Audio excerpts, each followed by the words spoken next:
Beñat Oiarzabal Euskaltzainak emandako bidetik pixka bat ikusi da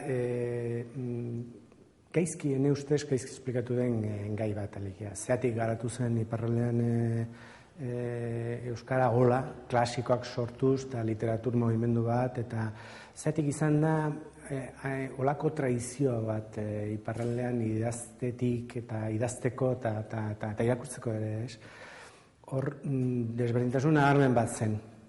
Orain arte hori esplikatzen zen ekonomi baldintzekin, alegia ongi zijoala ekonomia eta horrek posibilitatu egin zuela edo bideratu egin zuela klasikoan garapena. Ikuste hor, baldintza soziolinguistikoa direla, importanteagoak, eta orain gaur egun txepetxen teoriaren arabera ongi kokatzen alditugu elementu hori guztiak.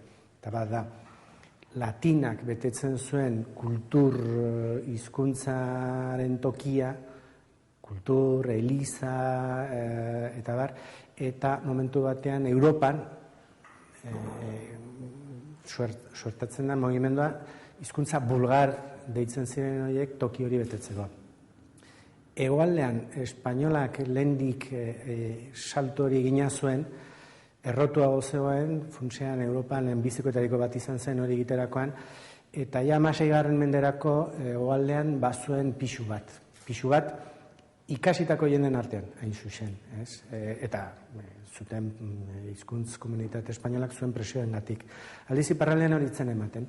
Frantses komunitatea, bizpahiru mende berandu oraindikan aski txikia zen, iraultza garaian ikusten dugu nora oraindikan gutxiengo batek ezagutzen zuen frantsesa ongi, gaur egun frantses estatuan, eta beraz horrek albideratzen zuen, ene ustez bideratu zuen bezala, herri hizkuntzak, euskarak, kasu hontan, maila hori betetzea. Xume nahi baldin bauzu, baina sortu zen irakaskintza sistema bat, elizaren menpe edo gerizepean hasiera batean, baina atxiki zuela eta segurtatu zuela alfabetatze minimo bat euskaran. Horrek esplikatzen ditu klasikoen garapenak, eta horrek esplikatzen du iparraldeak beti izan duen, oraintsu arte izan duen, traizio literari hori, ene ustez. Ez, gaurko nik erabili dudan gaia, zendako dut, apologistak eta euskal idazleen arteko historian zehar, izan diren binomio horretan ze gertatu izan dan, ez da? Eta hasi gara atzetik, hasi batetik iparraldean, Etxeparen gandik aurrera, eta Leizarraga, eta Axular, eta haue guztiak euskeraz idatzi izan dutela, ez da? Eta hegoaldean, garai berean, idatzi izan dena, erabat, gaztelaniaz egin dela. Eta, apodat, binomio horretan, saiatu ikusten, apologistak zein zen apologisten helburua, zein zen apologisten hartzailea, ez da?